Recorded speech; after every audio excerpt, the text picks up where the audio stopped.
గారితో మాట్లాడదాం. కోటేశ్వరరావు గారు, గుడ్ ఈవినింగ్ అండి. గుడ్ ఈవినింగ్, చెప్పండి.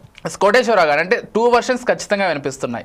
ఇక్కడ మనం భారతీయులకు ఉద్యోగాలు ఇవ్వద్దు అన్నదాన్ని ఖచ్చితంగా వ్యతిరేకిస్తాం. ప్రపంచవ్యాప్తంగా కూడా కొంత విమర్శలు వినిపిస్తున్నాయి ట్రంప్ పైన. కాకపోతే అక్కడ ఉన్నటువంటి నేటివ్ అమెరికన్స్ వాళ్ళు గళం వినిపించడం వల్లే ట్రంప్ ఇటువంటి నిర్ణయాలు తీసుకుంటున్నారు. ఎందుకంటే వాళ్ళకు ఉద్యోగాలు ఇవ్వకుండా బయట దేశాల నుంచి వచ్చేటువంటి వాళ్ళకి ఎక్కువగా ప్రాధాన్యం ఇస్తుండడంతో ఈ రచ్చంతా జరుగుతోందనేటువంటి చర్చ కూడా లేకపోలేదు. అసలు మీ వర్షన్లో ట్రంప్ తీసుకునేటువంటి విధానాలు లేకపోతే ఈ వైఖరికి సంబంధించి ఏం చెప్తారు?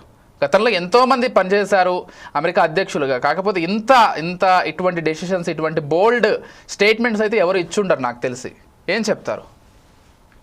అమెరికా సమాజంలో తలెత్తినటువంటి నిరసన లేదా అమెరికా సమాజంలో, అమెరికా ఆర్థిక వ్యవస్థలో తలెత్తినటువంటి సమస్యలు, వీటన్నింటి సమాహారమే డొనాల్డ్ ట్రంప్ ఇవాళ తీసుకుంటున్నటువంటి చర్యలు. ఉన్న రోగం ఒకటైతే దానికి వేయాల్సినటువంటి మందు ఒకటైతే మరొకటి వేయించేందుకు ప్రయత్నిస్తున్నాడు. దానిలో భాగమే ఇలాంటి పిచ్చి పనులు అనేటువంటిది నా అభిప్రాయం. అవుట్ సోర్సింగ్ అనేటువంటిది గడిచినటువంటి 25-30 సంవత్సరాలు లేదా ఇంకా చెప్పాలంటే 40 సంవత్సరాలుగా అమెరికన్ కార్పొరేట్లకి కాసులు కురిపించింది. ఇప్పటికీ అమెరికన్ కార్పొరేట్లకి కాసులు కురిపిస్తా ఉంది. అది చివరికి ఎంత దాకా వెళ్ళింది అంటే టాయిలెట్స్ లో వాడేటువంటి పేపర్ దగ్గర నుంచి రోజు ధరించేటువంటి పాదరక్షలను కూడా అమెరికాలో తయారు చేయకుండా ఎక్కడ చౌకగా తయారైతే అక్కడ, అది చైనా కావచ్చు, వియత్నాం కావచ్చు, లేదా బంగ్లాదేశ్ కావచ్చు, ఇండోనేషియా, భారత్, ఏ దేశం అయినప్పటికీ ఎక్కడ చౌకగా తయారైతే అక్కడ తయారు చేయించి వాళ్ళే పరిశ్రమలు పెడతారు, వాళ్ళే తయారు చేస్తారు, వాళ్ళే దిగుమతి చేసుకుంటారు. ఇది ఒక వ్యవహారం అయితే, చౌకగా పనిచేసేటువంటి శ్రమశక్తి, వాళ్ళు శారీరక శ్రమ చేసేటువంటి వాళ్ళైనా లేదా వ్యవసాయ క్షేత్రాల్లో పనిచేసేటువంటి వాళ్ళైనా, లేదు అమెరికన్లో గృహాల్లో పనిచేసేటువంటి సహాయకులుగా పనిచేసేటువంటి వాళ్ళైనా, టెక్నాలజీ కంపెనీల్లో పనిచేసేటువంటి సాంకేతిక నిపుణులు కావచ్చు, ఇంజనీర్లైనా, వీళ్ళందరినీ కూడా చౌకగా వచ్చేటువంటి వాళ్ళు ఎక్కడి నుంచి వస్తే అక్కడ. అది ఇవాళ మనం చూసుకున్నాం. భారత్ నుంచి, చైనా నుంచి, ఇంకా అనేక దేశాల నుంచి ఆ విధంగా. అంటే అమెరికన్లకు ఇచ్చేటువంటి వేతనాలతో పోలిస్తే తక్కువ వేతనాలకు వచ్చేటువంటి వాళ్ళు ఎవరుంటే వాళ్ళందరినీ కూడా రమ్మని ప్రోత్సహించారు.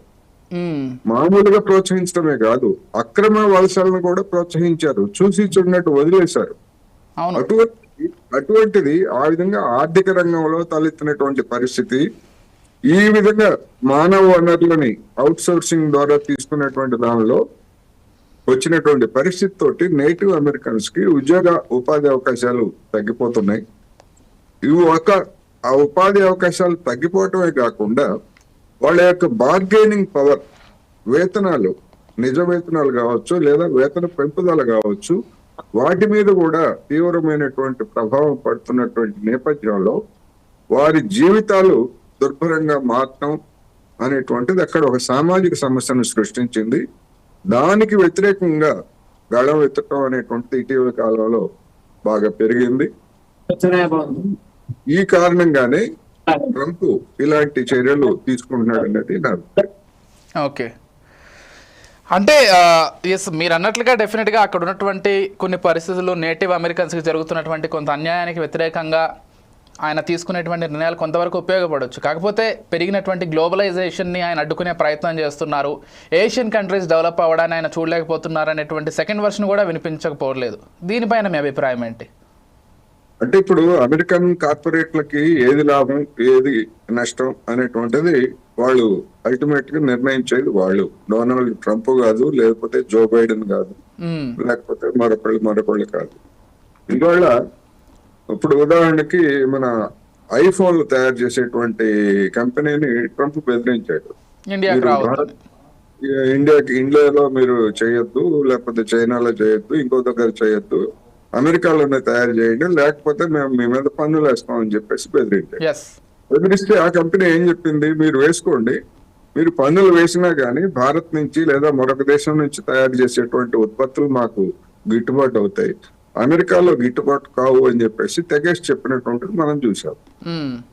అందువల్ల అదే విధంగా మిగిలినటువంటి కంపెనీలు కూడా, టెక్ కంపెనీలు, గూగుల్ కావచ్చు, లేకపోతే మైక్రోసాఫ్ట్ కావచ్చు, ఏదైనా కావచ్చు, మ్మ్. అటువంటి వాళ్ళు కూడా, వాళ్ళ మీద కూడా ఇప్పుడు ఒత్తిడి ప్రారంభించాడు కనుక వాళ్ళు కూడా ఏ విధమైనటువంటి వైఖరి తీసుకుంటారనేటువంటిది చూడాల్సి ఉంది.